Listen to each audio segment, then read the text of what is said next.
Her Lover, by Maxim Gorky. An acquaintance of mine once told me the following story. When I was a student at Moscow, I happened to live alongside one of those ladies whose repute is questionable. She was a Pole, and they called her Teresa. She was a tallish, powerfully built brunette, with black bushy eyebrows and a large coarse face as if carved out by a hatchet.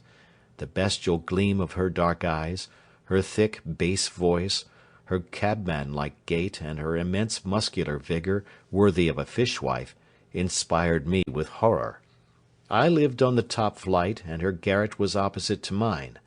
I never left my door open when I knew her to be at home, but this, after all, was a very rare occurrence. Sometimes I chanced to meet her on the staircase or in the yard, and she would smile upon me with a smile which seemed to me to be sly and cynical.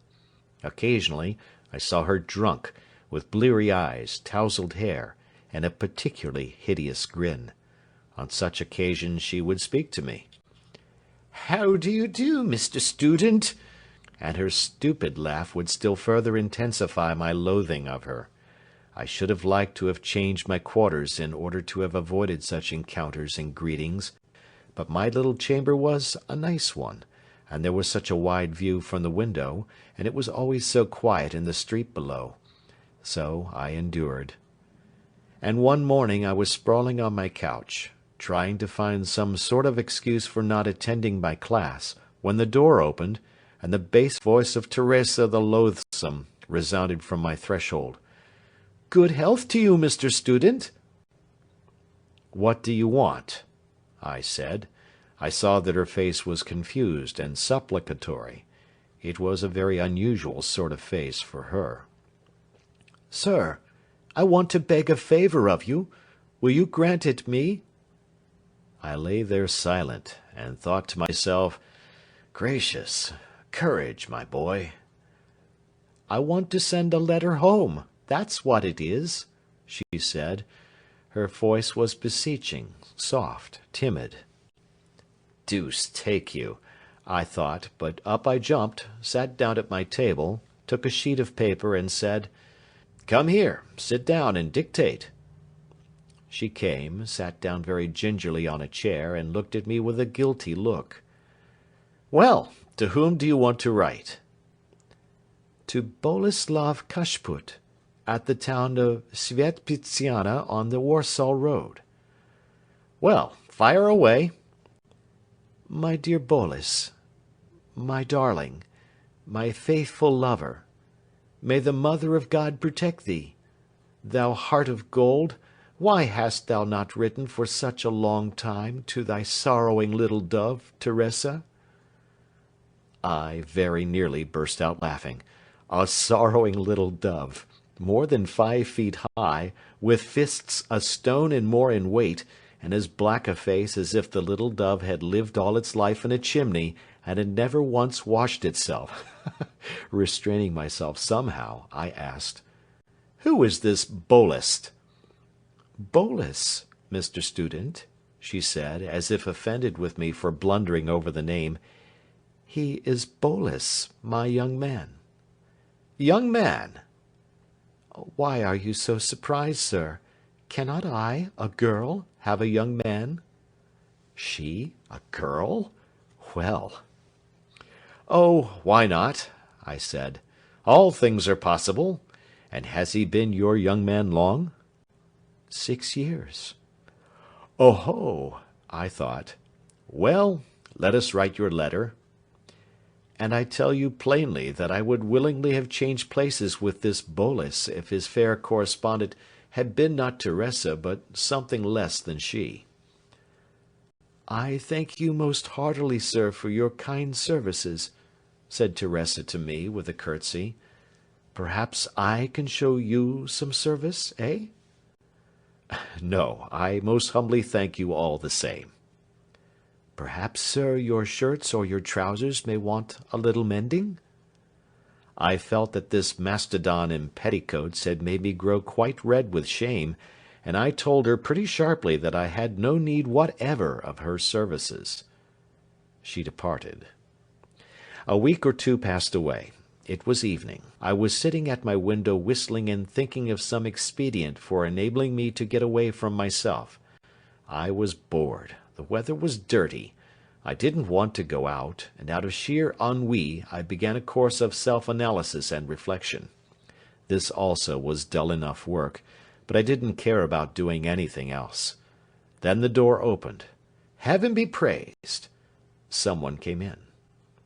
"Oh, Mr. Student, you have no pressing business, I hope?" It was Teresa. Humph! "No, what is it?" "I was going to ask you, sir, to write me another letter." "Very well. To Boles, eh?" "No, this time it is from him." "What?" "Stupid that I am. It is not for me, Mr. Student. I beg your pardon. It is for a friend of mine. That is to say, not a friend, but an acquaintance, a man acquaintance. He has a sweetheart just like me here, Teresa. That's how it is. Will you, sir, write a letter to this Teresa?" I looked at her. Her face was troubled, her fingers were trembling. I was a bit fogged at first, and then I guessed how it was. "Look here, my lady," I said. "There are no Boleses or Teresas at all, and you've been telling me a pack of lies. Don't you come sneaking about me any longer. I have no wish whatever to cultivate your acquaintance. Do you understand?" And suddenly she grew strangely terrified and distraught. She began to shift from foot to foot without moving from the place, and spluttered comically, as if she wanted to say something and couldn't. I waited to see what would come of all this, and I saw and felt that, apparently, I had made a great mistake in suspecting her of wishing to draw me from the path of righteousness. It was evidently something very different. "Mr. Student," she began, and suddenly, waving her hand, she turned abruptly towards the door and went out. I remained with a very unpleasant feeling in my mind. I listened. Her door was flung violently to. Plainly the poor wench was very angry. I thought it over, and resolved to go to her, and, inviting her to come in here, write everything she wanted. I entered her apartment. I looked round. She was sitting at the table, leaning on her elbows, with her head in her hands. "Listen to me," I said. Now, whenever I come to this point in my story, I always feel horribly awkward and idiotic. Well, well. "Listen to me," I said. She leaped from her seat, came towards me with flashing eyes, and laying her hands on my shoulders began to whisper, or rather to hum in her peculiar bass voice. "Look you now, it's like this. There's no Boles at all, and there's no Teresa either. But what's that to you? Is it a hard thing for you to draw your pen over paper? Eh? Ah, and you, too. Still such a little fair-haired boy. There's nobody at all, neither Boles nor Teresa, only me. There you have it, and much good may it do you." "Pardon me," said I, altogether flabbergasted by such a reception. "What is it all about? There's no Boles, you say?" "No, so it is." "And no Teresa either?" "And no Teresa. I'm Teresa." I didn't understand it at all. I fixed my eyes upon her, and tried to make out which of us was taking leave of his or her senses.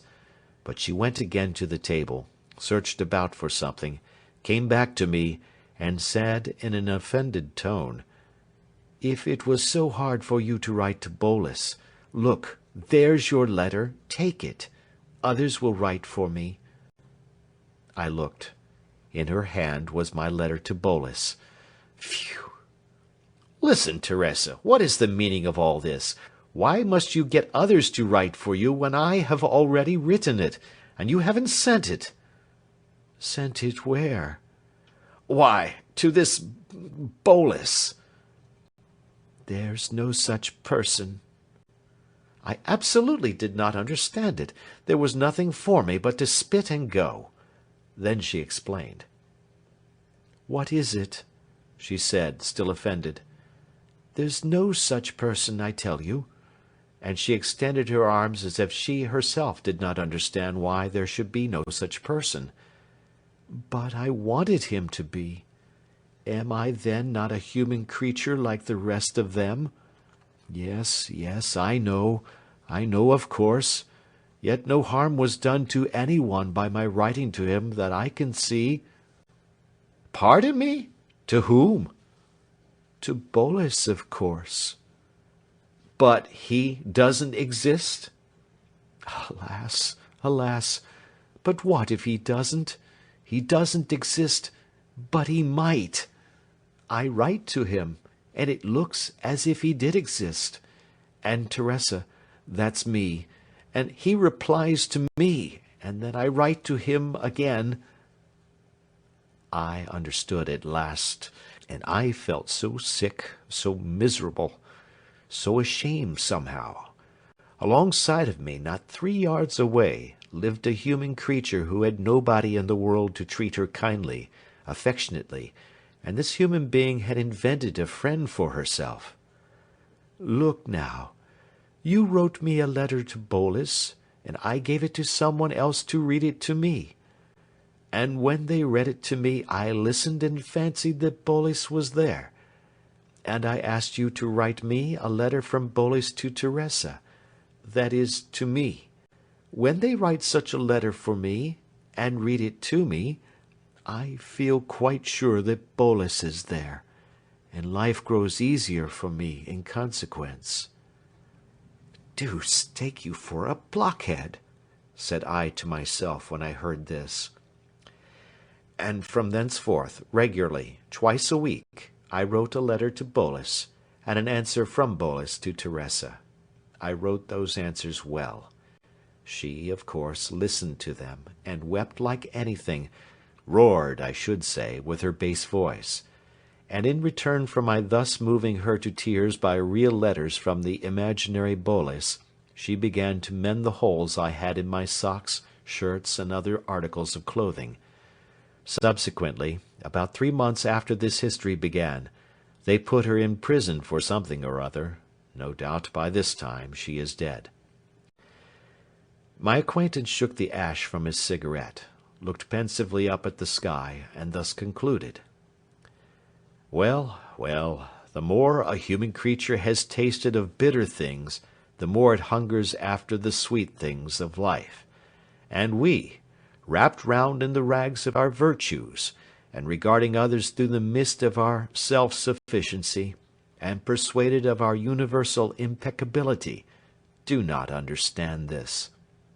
And the whole thing turns out pretty stupidly, and very cruelly.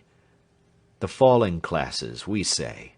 And who are the fallen classes, I should like to know? They are, first of all, people with the same bones, flesh, and blood and nerves as ourselves.